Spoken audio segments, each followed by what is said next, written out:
Mesdames et messieurs, bonjour, merci de suivre le programme de Sud FM Thiès. Nous sommes le vendredi 11 septembre 2015. Papier sur la mise en onde de ces 10 heures. Babacar Ndaw à la présentation. Au sommaire de ces 10 heures, préparatifs de la Tabaski 2015 à 2 semaines de l'événement. À Tivaouane, seul un forail est autorisé cette année, c'est celui de Kausara sur la route de Saint-Louis.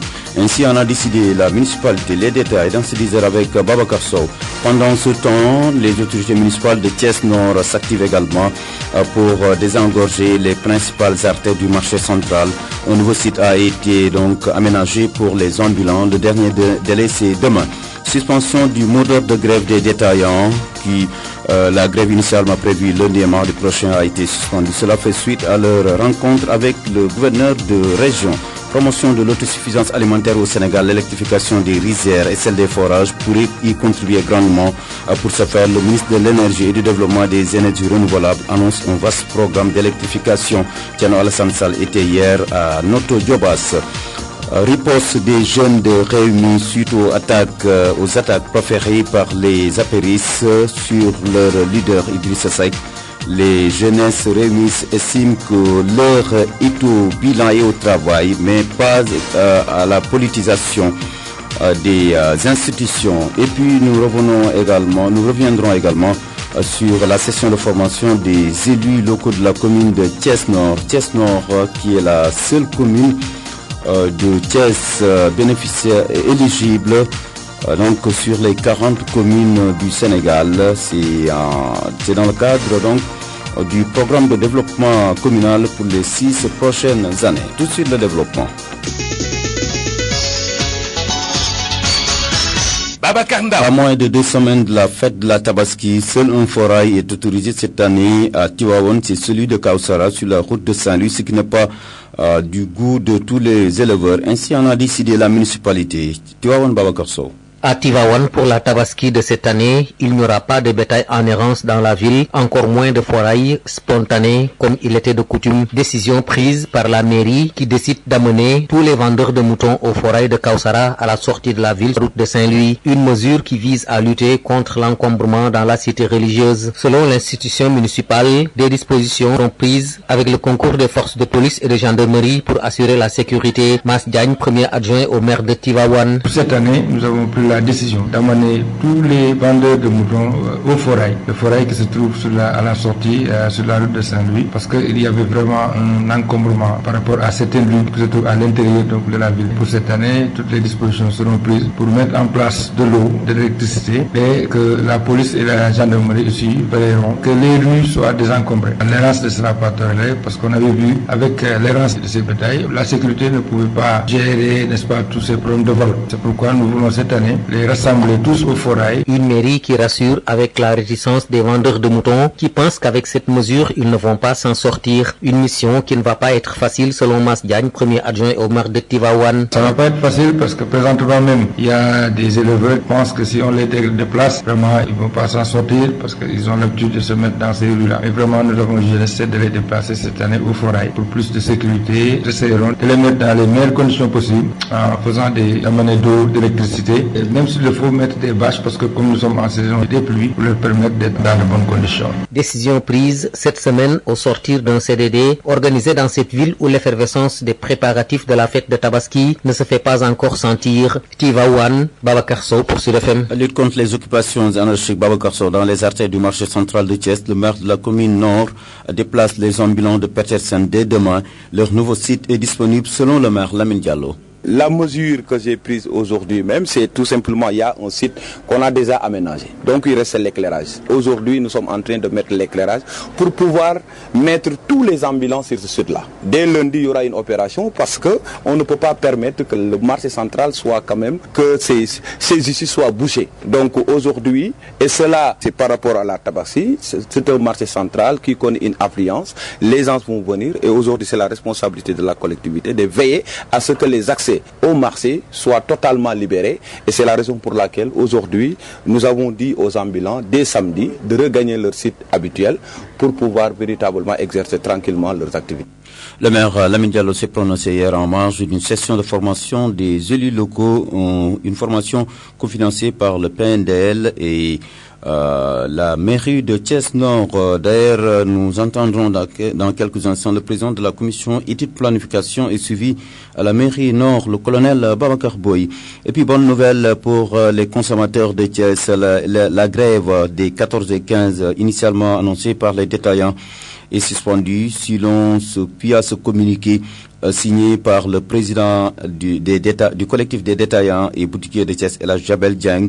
Suite à leur rencontre avec le gouverneur de région, des conclusions positives ont été donc apportées à leur plateforme revendicative et par conséquent, ils réitèrent leur confiance au gouverneur pour son engagement, disent-ils, et son ouverture pour la résolution de ces problèmes. Promotion de l'autosuffisance alimentaire au Sénégal, l'électrification des rizières et celle des forages pourrait y contribuer grandement. Pour ce faire, le ministre de l'Énergie et du Développement des énergies renouvelables annonce un vaste programme d'électrification rurale sur invitation ce jeudi de la Fédération des groupements du Djobas. Tiano Alassane Sall leur a offert 2 moulins à 1000 avant de saluer le modèle de réussite des femmes du Djobas sous la conduite de Ndeye Fatou Ndiaye. Suivons le ministre de l'Énergie, Tiano Sall. Parce que l'électricité dans les rizières signifie une réduction assez importante des coûts de production. Nous allons électrifier beaucoup de forages, parce que l'électrification des forages signifie une réduction des factures pour les comités de gestion. Et c'est ainsi que le Sénégal, peu à peu, deviendra un pays émergent. Nous avons tenu à faire venir du riz de la vallée, pour montrer simplement que plutôt que de prendre près de 600 000 tonnes de riz par an, les mettre dans des bateaux, et par la même occasion, faire sortir beaucoup de devises de notre pays, pour faire de l'emploi ailleurs qu'au Sénégal. Nous pouvons, dans ce pays que Dieu a gratifié de 3 fleuves, nous pouvons produire du riz à suffisance. Nous pouvons produire d'autres choses et d'autres biens matériels pour l'espèce humaine à suffisance. Et nous pouvons donc vivre de nos propres efforts. Et le plan Sénégal émergent n'a d'autre sens que celui-là. Mais pour ça, il faut des hommes et des femmes engagés. Et assurément, Madame Ndiaye et vous autres, les femmes de Djobas, ainsi que l'ensemble des personnes ici présentes, sont des hommes et des femmes engagés. J'ai tenu à venir avec certains de mes amis pour ça. Et j'ai tenu à venir aussi avec le coordinateur du programme national de biogaz, qui, comme je l'ai dit une fois, est un programme que je sens profondément, en même temps que l'électrification rurale et l'électricité solaire. C'est un programme qui peut changer et transformer nos vies de manière extrêmement substantielle. Parce que produire du gaz à partir de la bouse de vache, avoir de l'engrais, du fertilisant de très haute qualité, et surtout réduire les maladies, mais surtout également réduire la désertification. C'est assurément un objectif ou un ensemble d'objectifs très concrets et très importants qu'il nous faut réaliser.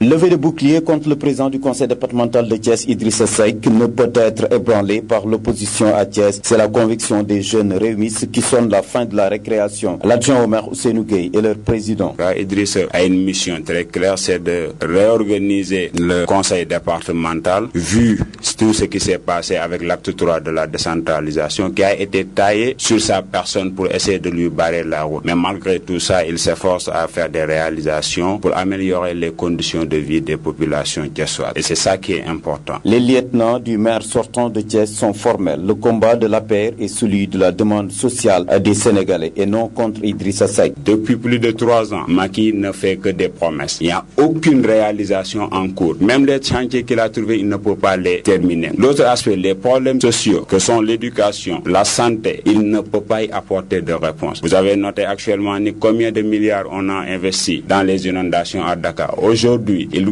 tire aussi dans nos caisses de l'État pour acheter 360 et quelques pompes, uniquement pour préparer une rentrée politique du président dans la banlieue. Parce qu'il avait dit qu'en moins d'1 an, il allait régler les problèmes d'inondation. Combien de milliards ont déclaré qu'ils ont investi dans la banlieue? Aujourd'hui, le problème reste réel. Ils n'ont aucune solution. Donc, les Sénégalais les ont vomis. Les Sénégalais s'identifient maintenant à Idrissa Seck. Les Sénégalais s'organisent pour préparer une résistance une fois qu'il veut augmenter son mandat pour maintenir ses 7 ans. 80% au moins. Dans le département de Thiès, c'est le score que les réunis entendent accorder à leur leader pour lui défricher la voie du palais à la prochaine présidentielle.